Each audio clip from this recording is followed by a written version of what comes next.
네, 지난 주일에는 우리가 함께 하나님의 말씀에 대해서 생각해 보았습니다. 하나님께서는 언제나 말씀으로 역사하셨습니다.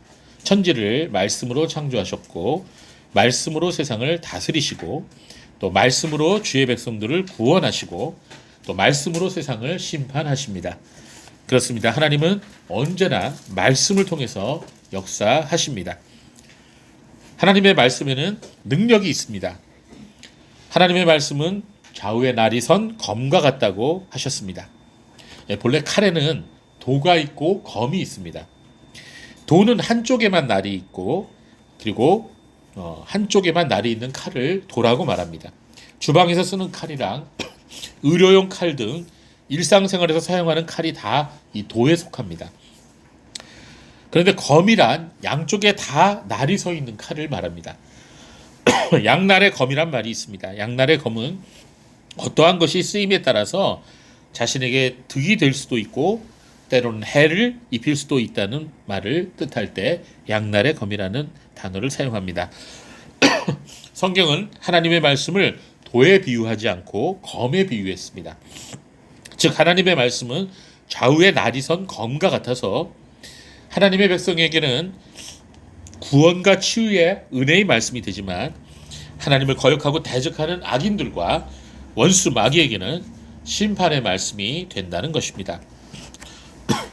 오늘 본문 이사야 6장을 보면 회개하고 하나님의 부르심을 받은 이사야 선지자에게 하나님께서 사명을 주시는 장면이 나옵니다. 그런데 하나님께서는 이사야에게 이상한 사명을 주고 계십니다. 오늘 본문 9절 10절을 다시 한번 볼까요? 너희가 듣기는 들어도 깨닫지 못할 것이요 보기는 보아도 알지 못하리라. 이 백성의 마음을 둔하게 하며 그들의 귀가 막히고 그들의 눈이 감기게 하라. 염려하건대 그들이 눈으로 보고 귀로 듣고 마음으로 깨닫고 다시 돌아와 고침을 받을까 하노라. 자, 하나님께서 이사야에게 주신 이 말씀은 이스라엘 백성들이 장차 멸망할 것이다 라고 하는 것을 예고하는 그런 메시지였습니다. 더 나아가서 이스라엘 백성들이 죄에서 돌이켜 회개하지 못하도록 만들라는 그러한 내용이었던 것입니다. 자, 이 이사야에게 주신 이 말씀은 나중에 예수님께서도 여러 번 인용을 하셨습니다. 마태, 마가, 누가, 요한 복음까지 네 복음서 모두에 이 말씀이 나옵니다. 그리고 나중에는 사도 바울도 이 말씀을 두 번이나 인용하였습니다. 메시아이신 예수님께서 이 세상에 오셔서 이스라엘 백성들에게 복음을 전했는데 이스라엘 백성들은 예수님이 전한 말씀을 완고하게 거절했습니다. 아주 적은 소수만이 예수님의 말씀을 듣고 제자가 되어 예수님을 따랐던 것입니다. 이런 반응을 보시고 예수님께서는 이사야 선지자에게 주셨던 하나님의 말씀을 다시 인용하십니다. 마태복음 13장 14절 15절 보면 이사야의 예언이 저들에게 성취되었으니 말하기를 너희가 듣고 또 들어도 결코 깨닫지 못할 것이며 보고 또 보아도 결코 이해하지 못할 것이다. 이 백성의 마음은 무디어졌으며 그들의 귀로 둔하게 듣고 그들이 자신들의 눈을 감았으니 이는 그들이 눈으로 보고 귀로 듣고 마음으로 깨닫고 돌아와서 내게 고침을 받지 못하게 하려는 것이다 라고 한 것이다. 이렇게 예수님 말씀하셨습니다. 여러분, 어떤 사람들에게 여러분이 어떤 사건에 대해서 사실과 진실을 말하는데 그 사람들이 전혀 들으려고도 하지 않고 여러분의 말을 무시한다면 얼마나 마음이 답답하겠습니까? 마찬가지로 하늘나라에서 내려오신 예수님께서 하늘나라에 대해서 진실을 말씀하고 계시는데 사람들이 들으려고도 하지 않고 콧방귀만 끼고 있으니까 주님의 마음이 어떻겠습니까? 사도행전 28장에도 동일한 그런 상황이 벌어지는데 사도 바울이 로마에 가서 로마에 있는 유대인들에게 하루 종일 하나님의 말씀을 하나님의 나라와 그 예수 그리스도에 관한 복음을 전하였는데 어떤 사람들은 믿었지만 또 나머지 사람들은 믿지 않았습니다. 그래서 서로 의견이 엇갈려서 다투면서 헤어지게 되었습니다. 자, 이러한 장면을 보고 사도 바울은 이사야 선지자에게 하셨던 그 말씀을 똑같이 그들에게 전합니다. 말씀하시기를 사도행전 28장 26절을 보면 이 백성이 가서 말하여라. 너희가 듣고 또 들어도 결코 깨닫지 못할 것이며 보고 또 보아도 결코 이해하지 못할 것이다. 이렇게 똑같은 말씀을 전했습니다. 자, 그렇다면 우리는 하나님께서 왜 다른 좋은 말씀도 참 많이 있는데 왜 이사에게 이런 말씀을 전하라고 하셨을까요? 사실 듣는 사람의 입장에서 보면은 이 말씀은 듣기에 좋은 말씀이 결코 아닙니다. 아니 거의 저주에 가까운 말씀이 아닐 수 없는 것입니다. 그러나 이 말씀에는 이 패역한 세상을 향한 하나님의 심판의 말씀이 내포되어 있는 것입니다. 성도 여러분, 이 하나님의 종은 하나님께서 주시는 말씀을 전해야 합니다.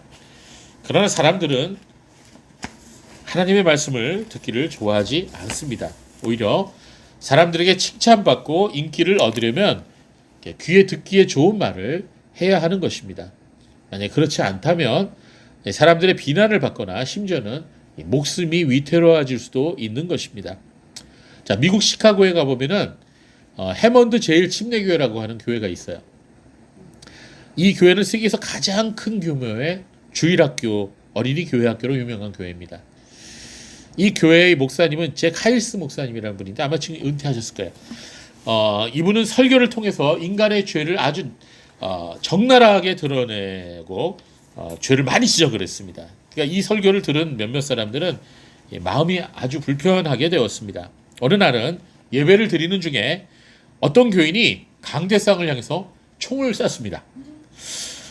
다행히 명중되지는 않았지만 그런 일이 있은 뒤로 이 설교단에 이 방탄 유리를 설치하게 되었습니다.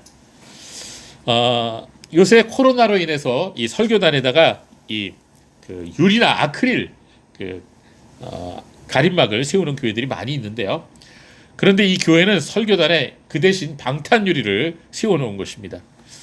그래서 이 해먼드 제일 침례교회는 사람들이 죄를 지적하는 설교를 좋아하지 않는다는 사실을 말할 때 아주 단골로 등장하는 교회입니다. 자, 안타깝게도 이 교회도 다른 대형 교회들이 흔히 그러는 것처럼 나중에 여러 가지 그 문제점들이 좀 드러났습니다. 안타까운 일이죠. 자, 설교자가 이 사람들이 듣기 좋아하는 설교만을 한다면 그는 결코 좋은 설교자라고 말할 수가 없습니다. 오늘날 인기 있는 설교자들의 설교를 들어보면 일단 먼저 느껴지는 것이 저분 참 설교 잘한다. 그런 느낌이 듭니다. 화술도 참 좋고 참 세련되고 그리고 마음의 공감도 줍니다. 어떤 분은 마치 인기 연예인처럼 자신들의 팬들을 이 교회에서 저 교회로 옮겨 다니실 때마다 이 팬들을 몰고 다니는 분도 있어요. 그러나 이것을 우리는 알아야 됩니다. 설교를 잘하는 것과 바른 설교를 하는 것은 결코 같은 것이 아니라는 거예요. 사람이 설교를 잘 할 수 있습니다. 그러나 설교를 잘한다고 그분이 꼭 바른 설교를 하는 것은 아니에요. 여러분, 목회자가 설교를 하는 목적이 무엇이죠? 인기를 얻기 위해서입니까? 목회에 성공하기 위해서입니까? 그러려면 차라리 연예인이나 스타 강사가 되지 설교자가 되어서는 안 됩니다. 목회자가 설교를 하는 목적은 사람들로 하여금 하나님의 뜻을 알도록 하기 위함인 것입니다. 그리고 사람들이 하나님의 말씀을 듣고 순종하고 회개하고 구원받도록 하기 위함인 것입니다. 그러므로 하나님께로부터 보냄을 받은 설교자는 바른 성경 교리를 가리키고 사람들의 죄를 지적하고 하나님의 심판과 지옥의 형벌을 반드시 강조해야 되는 것입니다. 그래야 사람들의 영혼이 살 것이기 때문입니다. 그러나 사람들은 그러한 설교를 좋아하지 않습니다. 목사님은 왜 우리가 듣기 거북한 말씀만 하세요? 좀 좋은 말도 좀 하십시오. 이렇게 얘기합니다. 너무 성경 말씀만 하지 마시고 좀 재미있는 이야기도 좀 곁들여서 하십시오. 사람들이 이렇게 말해요. 여러분, 이제 의사들도 다 같은 의사가 아니에요. 좋은 의사는 환자를 위해서 진료합니다. 병으로 인해 환자의 고통과 증상들을 치료해 줄 뿐만 아니라 병의 원인이 되는 요소들을 밝혀내고 그 근원적인 치료를 하려고 노력을 하는 사람들이 이제 좋은 의사라고 할 수가 있습니다. 그러나 의사들 중에는 돈을 벌고 이름을 알리려는 것이 목적인 분들이 있어요. 그런 분들은 환자를 이용해서 병원의 이윤을 극대화하는 것에만 관심이 있습니다. 그래서 이 약 저 약 다 처방하고 이 검사 저 검사 다 하게 합니다. 당장에는 증상이 호전되는 것처럼 보일 수도 있지만 이 장기적으로는 독약을 먹는 것과 다름이 없는 것입니다. 마찬가지로 하나님께로부터 보내심을 받은 사역자는 사람들이 듣기에 좋은 말을 전하기보다는 죄와 욕망에 빠져있는 세상 사람들을 향해서 회개하시오. 그리고 하나님께서 심판하실 것입니다. 라고 전할 수밖에 없는 것입니다. 그래서 사람들은 이런 말씀을 즐겨 들을 수가 없는 것이죠. 오늘날 적지 않은 설교자들이 하나님의 말씀보다는 사람들이 듣기에 좋은 말들을 중심으로 설교하고 있는 현실을 보게 됩니다. 성경을 분명히 인용하고 하나님 예수님 이름을 설교 중에 말하기는 하지만 그 설교의 내용은 인본적이고 인문학적인 내용으로 구성되어 있습니다. 그런데 사람들이 그런 설교를 들으면서 내가 은혜 받았다고 착각을 하고 자신들의 믿음이 좋다고 생각하게 되는 거예요. 이것은 영적으로 재앙과 다름이 없는 것입니다. 실제로 이사야 선지자가 이스라엘 백성에게 가서 하나님 말씀을 선포하였을 때 이스라엘 백성들은 이사야의 가르침에 귀를 막아버렸어요. 눈을 감았어요. 마음을 닫고 무관심하거나 선지자를 핍박하였습니다. 결국 이사야 선지자는 순교당했어요. 그럼에도 불구하고 마지막까지 이사야 선지자는 하나님께서 주신 말씀을 전했습니다. 말세에 사람들은 자기들이 좋아하는 스승을 따라가고 자기들이 좋아하는 말만 들으려고 할 것이다 라고 2000년 전에 하나님께서 사도 바울을 통해서 이미 말씀해 주셨어요. 어디에 그런 말씀이 나오죠? 디모데후서 4장 3절 4절에 그 말씀이 나와요. 제가 읽어드릴게요. 때가 이르면 사람들이 바른 교훈을 받아들이지 않고 오히려 자기 욕심을 따라 귀를 즐겁게 하려고 자신들을 위하여 선생들을 많이 끌어모을 것이다. 또 그들은 귀를 진리에서 돌이켜 허탄한 이야기를 따를 것이다. 이렇게 이미 말씀했어요. 성도 여러분, 우리가 이제 밖으로 나가서 전도를 해보면 사람들의 반응이 어때요? 환영합니까? 아니죠. 생각하는 거하고 많이 달라요. 외면당하는 게 아주 부지기수고 심지어는 욕먹습니다. 전도의 현장에 상상하는 것과 많이 달라요. 목회 현장도 마찬가지예요. 한 사람이 은혜 받고 감격해서 신학교에 갑니다. 그래갖고 어려운 가운데서 또 열심히 공부하고 기도해서 신학교육을 마치고 이 세상을 향해서 나아갑니다. 내가 설교하면 베드로 사도가 했던 것처럼 3,000명이 회개하고 예수님을 믿었던 것처럼 수많은 사람들이 회개하고 나올 것이다. 이런 기대를 가지고 나가지만 실제 뚜껑을 열어보면 그렇지가 않습니다. 많은 목사님들이 교회를 개척하고 3년이 지나도록 교인들이 몇 명이 되지 않은 경우가 굉장히 많습니다.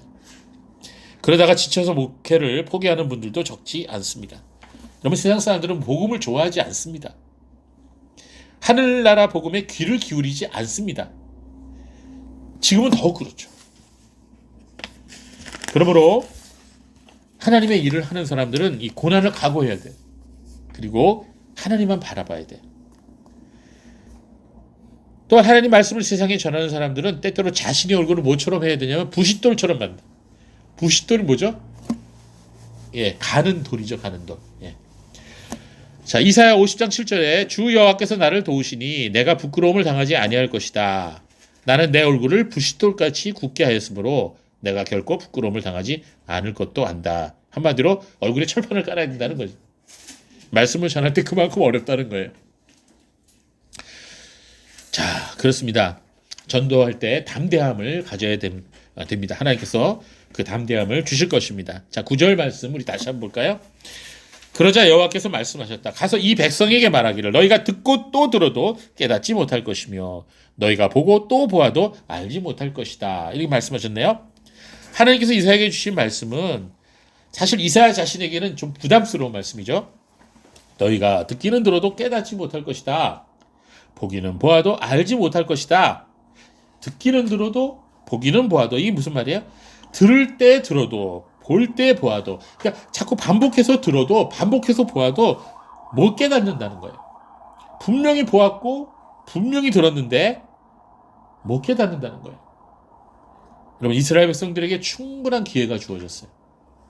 하나님께서 회개할 기회를 참 많이 주셨어요. 참 많은 선지자들을 보내셨어요. 오랫동안 참으셨어요.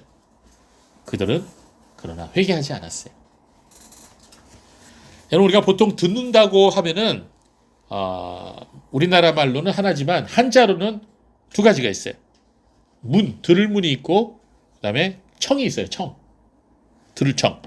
둘 다 듣는다는 뜻을 가진 단어지만 이 문은 무엇이든 그냥 들리는 대로 듣는 것이라면 이 청이라고 하는 것은 들리는 것들 중에서 필요한 것을 귀를 쫑긋해서 귀를 기울여 주의 깊게 듣는 것을 청이라고 말해요. 그래서 소문이라 그러죠. 소문. 소문은 그야말로 사람들 입에 오르내리는 전하여 들리는 말이죠. 소청이라고 안 그러죠. 예. 그래서 소문은 소문일 뿐입니다. 그러나 청문회는 그렇지 않죠. 의견과 증인들의 말을 주의 깊게 듣는 거예요. 예? 예. 다른 사람들의 말을 주의 깊게 듣는 것을 경청한다 이렇게 표현합니다. 자, 마찬가지로 보는 것에도 두 가지 종류가 있습니다. 보이는 것을 그저 보는 것을 뭐라 그래요? 견이라 그래요. 견. 그러나 무엇인가를 주의 깊게 살펴보는 것을 뭐라 그래요? 관이라 그럽니다. 세상을 두루 보고 듣는 것을 견문이라고 하는데 주의 깊고 자세히 살피는 것은 관찰이라고 하죠. 네, 그래요. 여러분, 복된 귀와 복된 눈을 가졌다는 것은 어떠한 상황 속에서도 하나님의 말씀을 청하고 또 하나님의 인도하심을 관할 수 있는 것을 말하는 것입니다. 그래서 예수님께서도 마태복음 11장 15절에 귀 있는 자는 들을지어다 이렇게 말씀하셨어요. 이 귀가 뭐예요? 들을 귀가 있는 자는 들으라 이런 거예요. 예. 사람이 같은 길을 여러 사람이 같이 걸어가더라도 무엇을 보았는지는 서로 달라요. 나중에 물어보면은 본 게 다 달라요. 볼 수 있는 사람이 보는 거예요. 그러나 보지 못하는 사람은 아무리 보아도 볼 수 없는 겁니다. 같은 설교를 들었다 하더라도 듣는 것이 서로 달라요. 어떤 사람은 그 설교를 통해서 거듭나는 놀라운 경험을 하게 되거나 삶의 방향을 바꾸게 되는 계기가 됩니다. 그러나 어떤 사람은 그저 전에 했던 말씀 또 하시네. 지루해. 언제 끝나나. 뭐 이런 생각을 하게 되는 거죠. 같은 설교를 들어도 받아들이는 것이 제각각 다 다릅니다. 이해하는 것이 다릅니다. 여러분, 출애굽한 이스라엘 백성들은 이스라엘 역사를 통틀어 그 어떤 시대에 살았던 사람들보다도 놀라운 인생 경험을 했습니다. 그들처럼 기적과 이적을 많이 경험한 민족과 세대가 또 어디 있겠습니까? 전 세계 역사를 통틀어서도 이런 놀라운 경험을 한 민족이나 개인들이 없었습니다. 그들은 어떤 면에서 참 복이 많았던 것이죠. 홍해를 마른 땅처럼 걸어갔어요. 다 건넌 후에는 자기들을 잡아 죽이려고 거품을 물고 달려오는 이집트 병거들과 병사들이 다시 홍해물이 흘러서 그들 위에 덮치니까 완전히 수장되는 모습을 보았어요. 하나님의 이 큰 구원을 눈으로 실제로 본 사람들이 누구입니까? 바로 이스라엘 백성들입니다. 그뿐만 아니에요. 하나님의 산 호렙에서 하나님께서 영광 중에 강림하시는 것도 보았습니다. 광야에서 눈처럼 떨어지는 만나도 먹어보았어요. 여러분, 이 만나가 무슨 뜻인지 아세요? 이게 히브리어예요. 만나가 무슨 뜻인지 아세요? 예, 이게 뭐야? 이거예요. 예, 만나? 이게 뭐야? 그래서 이스라엘 백성들이 40년 동안 매일마다 이게 뭐야를 먹은 거예요. 예, 빵 이름이 이게 뭐야입니다. 혹시 빵집 하실 분은 한번 참고해 보세요. 예, 이게 뭐야 빵. 비처럼 쏟아지는 메추라기도 먹어보았어요. 치킨 맛이 치킨. 반석에서 물이 흘러나오는 것도 경험해 보았어요. 낮에는 구름 기둥이, 밤에는 불 기둥이 그들을 보호해 주는 것도 매일매일 경험했습니다. 여러분, 요새 인생사진 찍겠다면서 위험한 행동까지 서슴지 않는 분들이 있죠. 예. 그러다가 인생사진이 영정사진이 될 수 있어요. 예. 진짜로 죽은 사람들이 있어요. 예. 낭떠러지에서 인생사진 찍겠다가 이러다가 뒤로 떨어진 사람이 있습니다. 그런데 출애굽한 이스라엘 백성들은 하루하루가 인생사진을 찍을 수 있는 경험을 했어요. 그런데도 이런 경험을 한 이스라엘 백성들이 하루가 멀다 하고 하나님과 모세를 원망하고 불평했다는 것입니다. 바로 그들이 하나님 앞에 불순종하고 거역하고 거기에다 더 나아가서 금송아지를 만들어서 우상숭배까지 했던 것입니다. 사람들은 이처럼 기적이나 이적을 눈으로 보고 병고침을 경험하게 되면 처음에는 놀랍니다. 그리고 하나님께 영광을 올려드리는 것처럼 보이다가도 그것도 잠시예요. 시간이 지나면 금세 잊어버립니다. 진정한 믿음은 기적이나 병고침을 통해서 얻을 수 있는 게 아니에요. 그래서 은사 중심의 신앙은 이 진정한 신앙이라고 말할 수가 없는 것입니다. 지금도 마찬가지예요. 신비한 체험을 많이 하고 여러 은사를 받았다는 사람들을 잘 보면 그들의 삶과 행동이 처음에는 성령으로 시작하는 것 같다가 나중에 육체로 끝마치는 경우가 많이 있습니다. 예수님의 향기보다 인간의 악취가 나는 경우가 많이 있는 거죠. 이 목회자의 경우도 교회가 성장하고 유명해지고 나면 거의 예외 없이 안 좋은 열매가 나타나고 자기 자신을 높이는 경우를 보게 됩니다. 왜 그럴까요? 그것은 그들이 하나님의 말씀에서 떠났기 때문인 것입니다. 진정한 믿음은 말씀을 통해서 오는 것입니다. 말씀과 함께 역사하시는 성령의 은혜를 통해서 진정한 믿음이 이루어지는 것입니다. 말씀을 듣고 깨달아야 됩니다. 말씀을 통한 믿음은 말씀을 이해하고 그 말씀을 신뢰하고 더 나아가서 순종하는 데서부터 이루어지는 것입니다. 오늘 본문 다시 이사야 6장 9절 10절을 다시 보겠습니다. 하나님께서는 이렇게 말씀하셨어요. 가서 이 백성에게 말하기를. 하나님께서 이사야에게 말씀하실 때 이스라엘 백성을 향해서 뭐라고 하셨냐? 이 백성이라고 하셨어요. 이 백성. 그 10절에도 마찬가지예요. 이 백성의 마음을 둔하게 하고, 두 번이나 이 백성이라고 말씀하셨습니다. 하나님은 구약에 보면 이스라엘 백성을 가리키실 때 항상 언제나 나의 백성 이렇게 말씀하셨어요. 그런데 여기서는 이 백성이라고 말씀하십니다. 여기서 이 백성이라고 표현하신 데는 하나님의 분노의 마음이 포함되어 있습니다. 이스라엘에 대한. 이스라엘이 하도 우상숭배하니까 하나님께서 지금 굉장히 섭섭하시고 분노하신 거예요. 이 백성에게 가서 얘기하라. 이렇게 이사야에게 말씀하십니다. 우리도 남녀끼리 서로 사랑할 때는 뭐라 그래요? 자기 그러죠. 내 사랑, my love 그러죠.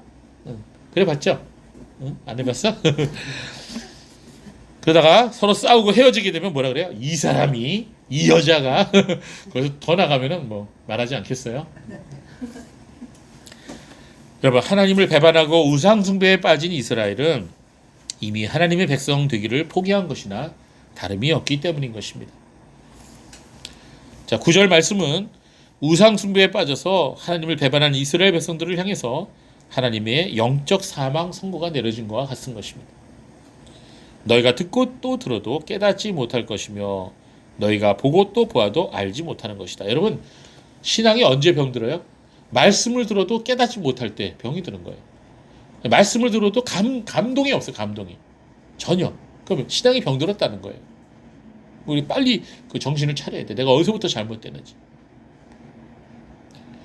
이스라엘 사람들의 마음이 강팍해지고 목이 곧아서 하나님의 말씀 앞에서도 전혀 요동하지 않는 영적 무감각, 영적 불감증에 빠져 있는 거예요.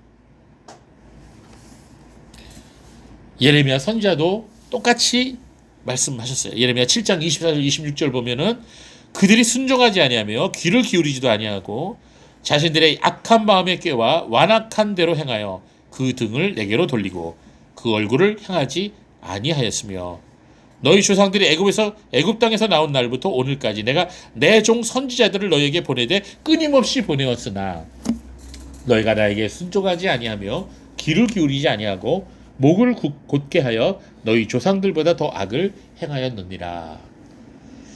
자, 이사야 6장 10절의 말씀은 한 걸음 더 나가죠.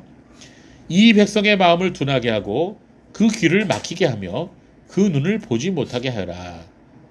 자, 이 말씀은 완악하여질 대로 완악해진 이스라엘 백성에게 하나님의 심판이 이미 선언되었음을 선포하는 말씀인 것입니다. 그 심판의 말씀이 삼중명령으로 나타났습니다. 첫 번째 뭐라 그러셨어요? 이 백성의 마음을 둔하게 하라. 이 백성의 마음을 둔하게 해라. 여기서 둔하게라고 하는 단어의 히브리어는 하시멘이라는 단어를 썼어요. 하시멘. 이 단어의 어원이 샤만인데요. 이 샤만이라는 말은 살찌게 한다는 뜻이야. 영어로 팻, 그로우 팻. 그러면 사람이 이제 살이 많이 찌면 어떻게 되죠? 이 날씬할 때보다 좀 둔해지죠. 둔해집니다. 예, 감수성이 없게 만들다 그런 뜻이에요. 이게 샤만이라는 뜻이. 그래서 하시만이라는 이 단어는 무슨 뜻이냐면 무디게 만들다, 무감각하게 만들어라, 둔하게 만들어라 이런 뜻이에요. 하나님께서 이사야 선지자에게 이 백성의 마음을 둔하게 만들어라. 하시면 레합 이암 이렇게 말씀하셨어요. 그 다음 이 백성의 마음을 둔하게 하라는 말씀은 백성들의 마음을 살찌게 하고 기름으로 덮이게 만들어서 하나님의 은혜의 사역에 대해서 마음으로 전혀 깨닫지 못하게 하라는 거예요. 두 번째는 뭐라 그러셨어요? 그 귀를 막히게 해라. 여기서 이 막히게라는 단어를 히브리어로 하크베드라는 단어를 사용했어요. 하크베드. 이 하크베드의 원형은 카바드예요. 카바드. 우리가 몇 주 전에 영광, 하나님의 영광이라는 단어를 썼을 때 카보드라는 단어를 썼죠. 그 의미가 뭐라 그랬어요? 무겁다는 뜻이라고 그랬죠. 예.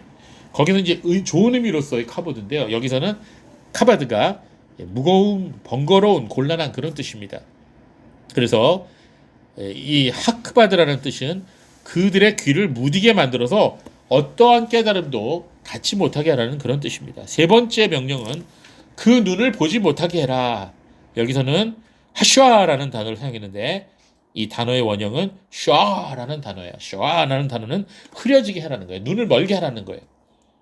예, 그래서 하슈아라는 단어는 그들의 눈이 시력을 상실하고 모든 통찰력을 상실하게 하라는 그런 하나님의 말씀입니다.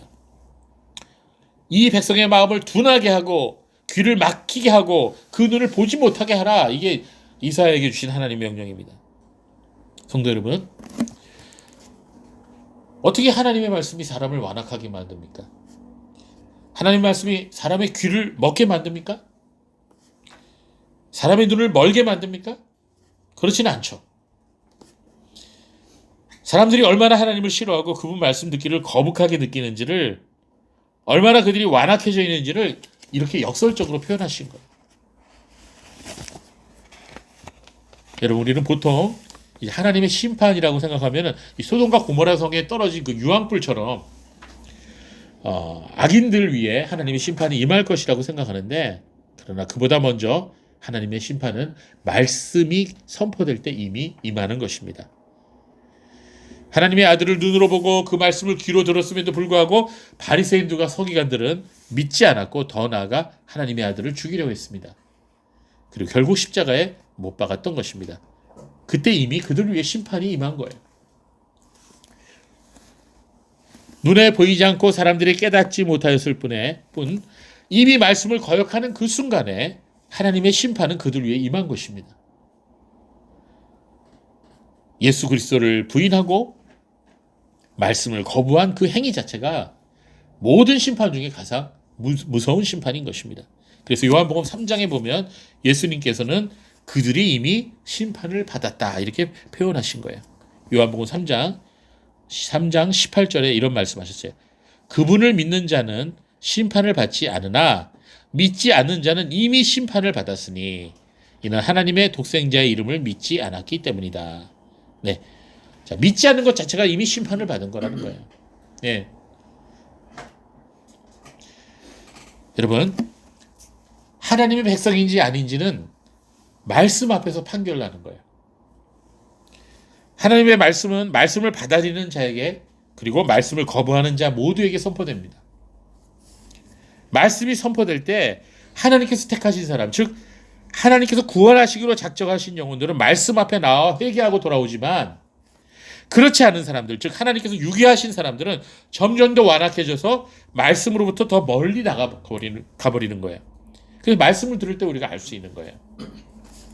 우리가 세상을 향해서 하나님 말씀을 전할 때 믿고 회개하는 사람들에게는 그 말씀이 복음의 향기가 되지만 믿지 않고 거역하는 사람에게는 사망에 이르게 되는 냄새가 된다라고 사도 바울이 고린도후서 2장 15절 16절에 말씀하셨어요.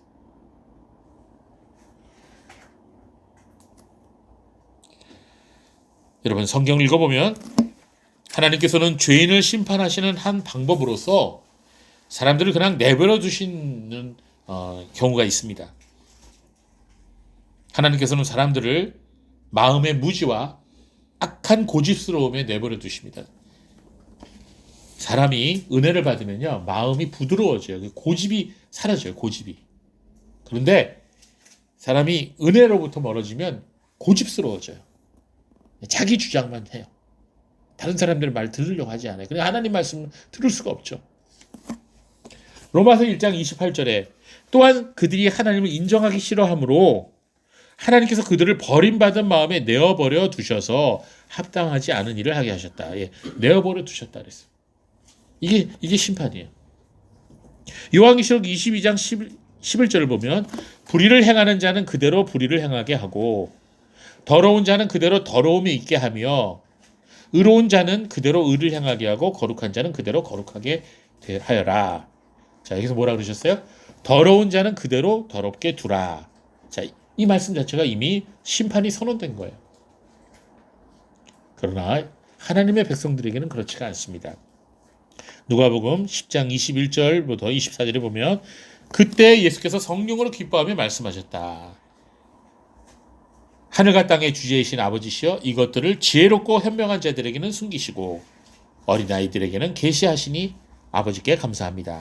그렇습니다. 아버지시여 이것이 아버지께서 기뻐하시는 뜻이기 때문입니다. 네, 맞습니다. 23절에 제자들에게 이렇게 말씀하셨어요. 너희가 보고 있는 것들을 보는 눈은 복되다. 너희 눈은 복되다 이렇게 말씀하신 거예요. 많은 선지자들과 왕들이 너희가 보고 있는 것들을 보기 원하였으나 보지 못하였고 너희가 듣고 있는 것들을 듣기 원하였으나 듣지 못하였다. 예, 말씀을 보고 듣고 예수님을 보고 들은 제자들은 복이 있다는 거예요. 그래서 너희의 보는 눈은 복이 있다. 너희의 듣는 귀도 복이 있다. 깨닫는 마음도 복이 있다. 이는 하나님께서 보게 하시고 듣게 하시고 깨닫게 하셨기 때문인 것입니다. 여러분, 하나님께서 허락지 아니하시면 그 누구도 하나님의 말씀을 제대로 이해할 수도 없고 믿을 수도 없어요. 단 한 사람도 그리스도께로 나올 수 없어요.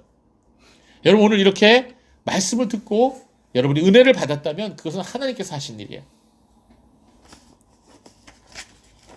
자, 우리 다 같이 말씀을 한 군데 찾아보겠습니다. 신명기 29장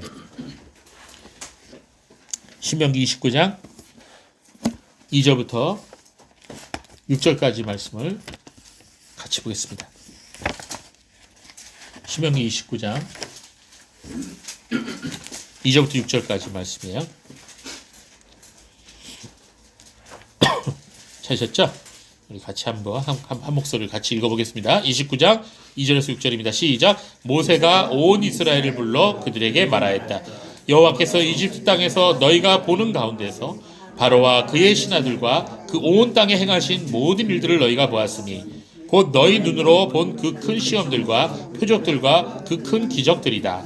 그러나 여호와께서 오늘날까지 너희에게 깨닫는 마음과 보는 눈과 듣는 귀를 주지 않으셨다. 내가 40년 동안 광야에서 너희를 인도하였으나 너희가 걸친 옷이 낡지 않았고 내 발에 신이 닳지 않았으며 내가 빵도 먹지 못하고 포도주와 독주도 마시지 못한 것은 내가 여호와 너희 하나님임을 너희에게 알리려는 것이다. 네, 여기까지요.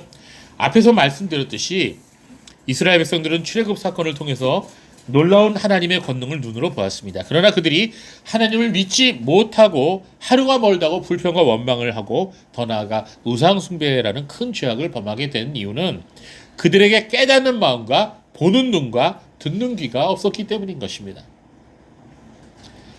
자, 우리는 삶을 살아가면서 수많은 질문들을 하게 됩니다. 그리고 살면서 나름대로 답을 얻어갑니다. 그러나 사람이 이 고난을 당하게 되면 그 고난의 의미를 깨닫기란 쉽지가 않습니다. 모든 고난과 고통에는 다 뜻이 있습니다. 하나님께서 성도에게 허락하시는 고난과 시련에는 하나님의 거룩한 뜻이 담겨 있습니다. 그러나 그 뜻을 제대로 이해하는 사람이 없습니다. 깨닫는 마음과 보는 눈과 듣는 귀가 있어야 하는 것입니다. 그것은 하나님께서 주시지 않으시면 스스로 가질 수 없는 것입니다. 깨닫는 마음과 보는 눈과 듣는 귀가 없다면 인생의 질문들에 대해서 바른 답을 얻을 수가 없는 것입니다.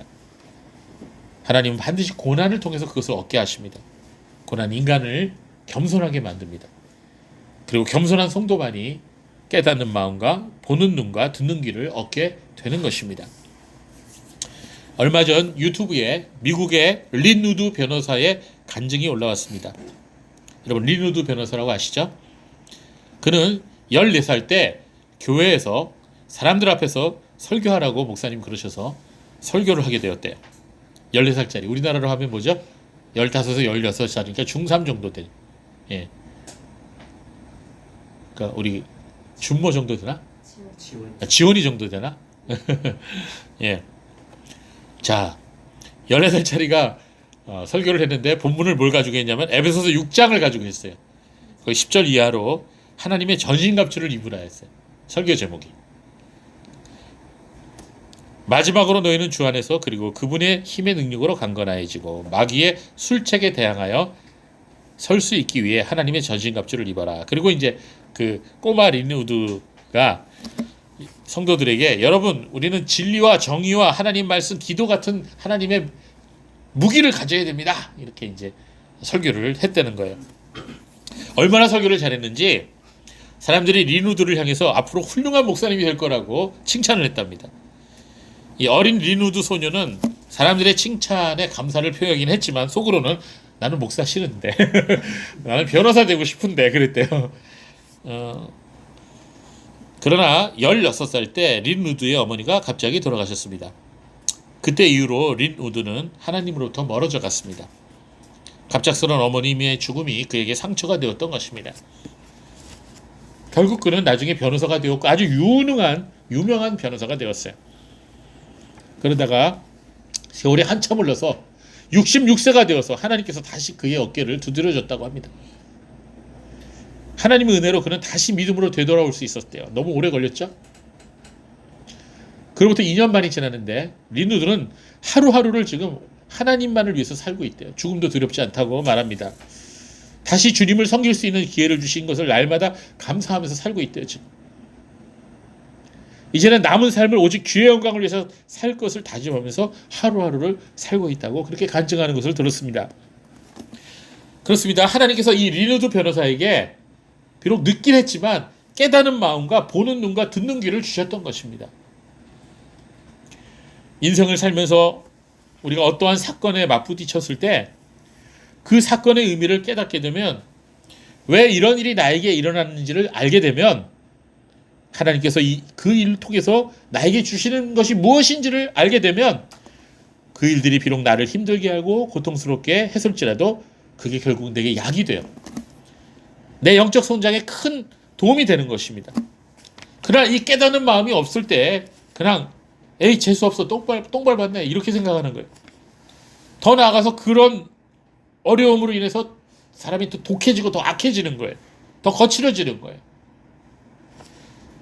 아니면 좌절하거나 인생을 포기할 수도 있는 거죠.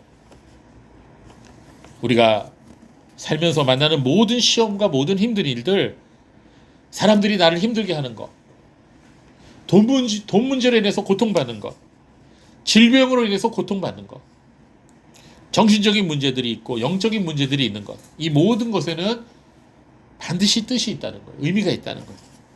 그래서 이 문제를 만났을 때 두려워하지 말고 걱정하지 말고 주님 앞으로 이 문제를 그 고통들을 가지고 나오라고 주님 말씀하십니다. 그래서 그 문제와 함께 말씀을 묵상하라는 것이 주님의 명령이에요. 주님께서 그 고난을 통해서 어떤 말씀을 하고 계시는지를 들으라는 거예요. 하나님은 문제를 통해서 우리를 만나주십니다. 그리고 문제를 통해서 우리에게 말씀하십니다. 하나님께서는 그래서 우리에게 문제를 허락하시는 우리가 이 문제를 통해서 하나님께 나아갈 수 있기 때문이죠. 고난을 통해서 우리가 하나님 만날 수 있도록 길을 열어주시기 때문이죠. 아픔을 통해서 우리가 거룩해지고 성화되도록 하시는 거죠. 여러분, 성도의 삶의 목표가 뭡니까? 성도의 삶의 목표는 이 세상에서 잘 먹고 잘 사는 게 아니에요. 물론 잘 먹어야죠. 그렇죠? 네, 오늘도 잘 먹어야 됩니다. 그러나 그게 다가 아니라는 거예요. 우리의 육신은 고난과 고통을 불편해합니다. 그러나 우리의 영은 어려움을 통해서 깨어나는 것입니다. 여러분, 성도의 삶의 목표는 뭘까요? 성도의 삶의 목표는 하나님의 나라에 들어가는 거예요. 하나님 나라에 합당한 거룩한 신부로 나를 단장하도록 성화시키는 것. 이게 우리 성도의 삶의 목표예요. 우리 당시 예수님 만났을 때, 신랑 되신 예수님 만났을 때 내가 신부로서 정말 주님 앞에 합당한 사람이 되도록 나를 변화시켜 나가는 것. 그게 내 인생의 목표예요. 내 성도의 삶의 목표예요. 조금이라도 예수님의 모습을 닮아가는 것이 나의 삶의 목표인 거예요. 그리고 이 땅에 살면서 하나님의 나라를 경험하며 이웃에게 복음을 전하는 것이 그게 성도의 삶의 목표예요. 이걸 깨닫는 게 중요한 거예요. 그게 깨닫는 마음이 있는 거고, 보는 눈이 있는 거고, 듣는 귀가 있는 거예요. 그러기 위해서 하나님께서는 때때로 성도에게 고난도 허락하시고, 질병도 허락하시고, 배고픔도 허락하시고, 실패와 좌절도 허락하시는 겁니다. 이러므로 우리는 하나님께서 깨닫는 마음과 보는 눈과 듣는 귀를 우리에게 주시기를 날마다 기도해야 됩니다. 이것이 없다면 우리는 세상 사람들처럼 광야에서 불평했던 이스라엘 백성들처럼 이사야 선지자를 통해서 하나님의 말씀을 들었던 사람들처럼 깨닫지도 못하고 보지도 못하고 듣지도 못할 것입니다. 우리를 향하신 하나님의 뜻을 조금도 헤아리지 못할 것입니다. 내 인생 망했다고 한과 분노와 절망에 빠져서 우리의 남은 인생을 살아가다가 광야 같은 세상에서 엎드려져서 죽을 것입니다. 그러나 하나님을 바라보는 사람은 승리하게 될 것입니다. 그렇다기 성도 여러분, 주님은 오늘도 이 시간에 우리와 함께 하시고 우리에 가까이 계십니다. 그리고 우리가 알기를 원하십니다. 뭘 알기를 원하실까요? 예, 바로 하나님이 우리의 하나님 되심을 알기를 원하셔요. 오늘 조금 아까 말씀드렸던 신명기 29장 6절 말씀에 있듯이 내가 여호와 너희 하나님임을 너희에게 알리려는 것이었다. 이게 하나님께서 이스라엘 백성을 훈련시킨 목적이었다는 거예요. 그렇습니다. 하나님께서 우리가 하나님을 알기를 원하세요. 우리 하나님 알면 알수록 너무나 놀라운 분이셔요. 하나님께서는 우리의 하나님 되신다고 지금도 말씀하고 계십니다. 하나님께서는 우리 주 예수 그리스도께서는 보혜사 성령님께서는 어제나 오늘이나 영원토록 동일하신 그런 하나님이십니다. 이사야 선지자가 이사야 12장에서 찬송하며 고백한 것처럼 우리도 진정 그러한 고백이 우리의 입술과 마음으로부터 흘러나오기를 바랍니다. 뭐라고 고백했어요? 보라, 하나님은 나의 구원이시라. 내가 의뢰하고 두려움이 없으리니 주 여호와는 나의 힘이시며 나의 노래시며 나의 구원이시라. 그러므로 너희가 기쁨으로 구원의 운물들에서 물을 기르리로다. 깨달은 마음과 보는 눈과 듣는 귀가 있는 성도는 날마다 주님께서 주신 구원의 운물들에서 기쁨의 물을, 은혜의 물을 기를 수가 있어요. 그것이 영원토록 목마르지 않도록 우리를 인도하실 겁니다. 이번 한 주간도 세상에 사시는 동안 하나님이 나의 하나님 되시며 나의 구원 되심을 소리쳐 노래하는, 찬송하는 여러분과 저가 되기를 바랍니다. 무섭습니다. 하나님 그럴 때 우리의 눈을 열어주시옵소서. 귀를 열어주시옵소서. 우리의 마음을 열어주시옵소서. 깨달은 마음과 보는 눈과 듣는 귀를 허락하시옵소서.